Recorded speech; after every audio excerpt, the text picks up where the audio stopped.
Aujourd'hui, on va parler des vrais croyants et on va voir une description qu'en fait Allah dans Surat Al-Mu'minun, la sourate numéro 23.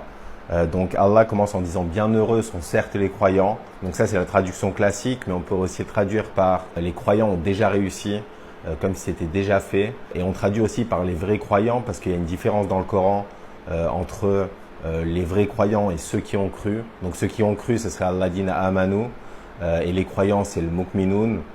Donc il y a une différence, même en linguistique, même en français, entre un nom et un verbe. Donc par exemple, si je dis de quelqu'un, il a été sage, ça veut dire qu'il a été sage à un moment de sa vie, à un moment bien précis. Mais si je dis il est sage, ça veut dire qu'il a une grande sagesse et que cette qualité se maintient durant toute sa vie et durable dans le temps. Et donc ici, les caractéristiques qui vont être données, ça concerne les vrais croyants, ceux qui sont considérés comme des vrais croyants, donc qui ont une foi solide et qui durent dans le temps. Et donc leur première caractéristique, Allah dit ceux qui sont humbles dans leur salat. Donc c'est la première caractéristique des vrais croyants, c'est leur humilité dans la prière.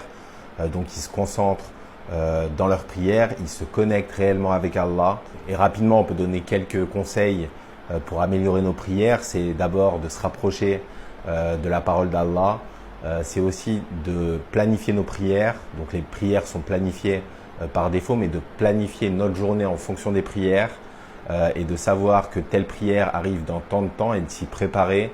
On peut essayer de faire un peu le vide dans nos têtes, d'arrêter un peu avant les activités qu'on faisait, de prendre un temps, pourquoi pas, pour lire quelques pages du Coran, pour faire quelques évocations, quelques invocations, et ensuite se concentrer, commencer notre prière en essayant de comprendre ce qu'on récite. Et ça va pas être toujours facile et c'est très difficile de garder cet état dans le temps, c'est-à-dire qu'on va plutôt avoir des pics de foi et des baisses de foi. Donc des fois on va se sentir proche d'Allah, des fois plus loin d'Allah, des fois on va avoir une prière avec concentration et humilité, on va avoir les larmes qui coulent de nos yeux facilement et des fois on va pas y arriver du tout, on va penser à ce qu'on faisait avant, à ce qu'on va faire après et on n'arrivera pas à être concentré, à être humble dans notre prière, mais ça c'est le propre de l'être humain, il y a des périodes avec, des périodes sans et l'essentiel est de continuer de faire des efforts pour devenir humble dans nos prières et là encore Allah utilise le nom. C'est-à-dire que pour les vrais croyants, c'est une qualité qui dure dans le temps et qui est une constante dans leur prière. Ils sont toujours humbles et concentrés dans leur prière. Donc ça nous montre le niveau de leur foi. Et Allah continue en disant qu'ils se détournent des futilités. Donc ces gens-là ont une connexion intense avec Allah et ça se ressent dans leur vie quotidienne. C'est-à-dire que quand ils vont entendre une discussion inutile, quelque chose qui n'a pas d'intérêt, ils vont s'en détourner noblement. Et Allah continue en disant et qu'ils font la zakat. Et certaines traductions disent, par exemple celle que j'ai sous les yeux, dit qu'ils s'acquittent de la zakat. Et on pourrait comprendre que c'est qu'ils donnent la zakat, donc qu'ils donnent l'impôt obligatoire. Mais le mot utilisé, c'est faire la zakat et pas donner la zakat. Et la zakat, c'est littéralement la purification. Et on peut voir ça comme la purification de la personnalité. Et ça aussi, c'est une conséquence de la deuxième caractéristique. Donc ils se détournent des futilités, ils se concentrent plus, au lieu de se concentrer sur les commérages, sur ce qu'on dit sur un tel, ou à passer des heures à parler pour rien, ils se concentrent sur eux-mêmes et ils essaient de se purifier, de s'améliorer. Et petit à petit, ils essaient de trouver leurs défauts, essayer de travailler dessus, de s'améliorer.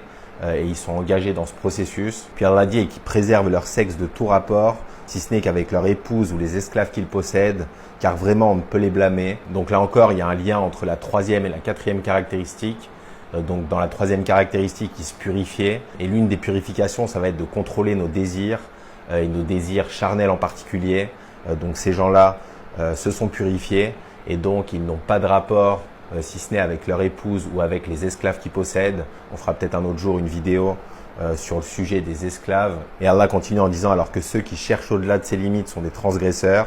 Donc là, ça continue encore le commentaire sur les relations charnelles, les relations sexuelles. Et sur cette caractéristique, on peut aussi préciser que certains mufassiroun ont dit que ça incluait la masturbation. Donc quand Allah dit « ils préservent leur sexe de tout rapport », c'est non seulement avec un autre être humain, mais c'est même quand tu es tout seul. Et la seule exception à ça, c'est qu'ils disent que si ça peut prévenir un mal plus grand, donc si tu es sur le point de commettre la fornication et que le seul moyen de te retenir, c'est la masturbation, alors ça devient licite, même si c'est détestable. Mais à part ça, c'est interdit assez clairement dans ce verset, c'est-à-dire que les vrais croyants préservent leur sexe de tout rapport. Et Allah continue en disant « et qui veillent à la sauvegarde des dépôts confiés à eux ». Donc les dépôts confiés à nous, ça va être si quelqu'un te fait confiance, te laisse sa voiture, sa maison, ou des biens qu'il a, tu vas en prendre soin, tu vas pas les utiliser en son absence, sauf s'il te l'a dit. Et ceux qui honorent leurs engagements, donc quand on fait une promesse, on doit la remplir, le sens de la parole donnée,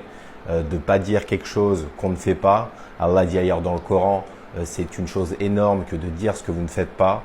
Donc quand on prend un engagement envers quelqu'un, même ça peut être des choses banales, comme par exemple tu vas dire que tu vas arriver à un rendez-vous à 8 heures, en sachant très bien que tu vas arriver à 8h30. Donc au lieu de dire que tu arrives à 8 heures, dis simplement que tu arrives à 8h30. Et il y a des gens aussi qui ont du mal à dire non. Donc si on leur dit on fait telle chose la semaine prochaine, le mois prochain, ils ont tendance à dire oui sans penser et sans être sûr de pouvoir être là à telle date, à telle heure. Et donc après ils vont devoir annuler au dernier moment. Donc ça, c'est pas respecter ses engagements et c'est quelque chose de très grave dans notre religion. Et les vrais croyants, en tout cas, honorent leurs engagements. Et sur ce point, on peut aussi essayer de le lier avec la partie d'avant. Donc la partie d'avant, ça a concerné les relations sexuelles. Et donc ces gens-là se retiennent eux-mêmes et quand tu as le contrôle sur tes désirs, quand tu as le contrôle sur ton nafs, sur ta personne, tu vas presque naturellement être quelqu'un de confiance. Tu vas avoir cette force de caractère, ce mental pour résister à la tentation. Et donc quand c'est une autre personne qui te fait confiance et qui te confie quelque chose, tu vas en prendre soin et tu vas honorer tes engagements parce que tu honores déjà tes engagements envers Allah en restant loin de toutes les relations illicites et donc tu vas le faire la même chose envers les autres. Et Allah continue en disant et qui observent strictement leur salat, donc ils observent strictement leurs prières et ça veut dire qu'ils ont un programme quotidien pour effectuer leurs prières, c'est-à-dire que c'est pas les prières qui tournent autour de leurs activités, mais c'est au contraire leurs activités qui tournent autour de leurs prières. Et donc, ils mettent un point d'honneur à effectuer leurs prières à l'heure. Il n'est pas question de sauter une prière, de manquer une prière, de la faire le lendemain. Et donc, c'est la dernière qualité de ces vrais croyants. Et certains disent même que le fait de garder, parce que littéralement, la traduction, ce serait ils gardent leurs prières. Et donc, certains disent que c'est qu'ils rajoutent des prières non obligatoires, des prières surérogatoires avant ou après les prières obligatoires, pour justement garder et que si un jour, par exemple, ils sont feignants, ils ont la flemme de prier, ils vont louper peut-être une prière optionnelle, mais ils ne louperont jamais une prière obligatoire. Et Allah conclut en disant, ce sont eux les héritiers qui hériteront du plus haut degré du paradis pour y demeurer éternellement. Et donc, juste un commentaire sur le mot héritier, ça peut faire référence à notre père Adam, alayhi salam, c'est-à-dire qu'il était au paradis avec Ève, et donc on héritera de ce paradis qui était habité par nos parents, si on fait partie de ces vrais croyants. Et la deuxième interprétation, c'est qu'Allah a construit une maison au paradis pour tous les êtres humains, mais au moment d'entrer au paradis, vu que tous les êtres humains n'entreront pas au paradis, les croyants trouveront des maisons vides. Ce sera les maisons qui avaient été construites pour ceux qui ont fini en enfer. Et donc ces vrais croyants hériteront de ces maisons au paradis et ils hériteront du plus haut degré du paradis. Qu'Allah nous compte parmi les vrais croyants, qu'Allah nous guide. Salam alaikum wa rahmatullah.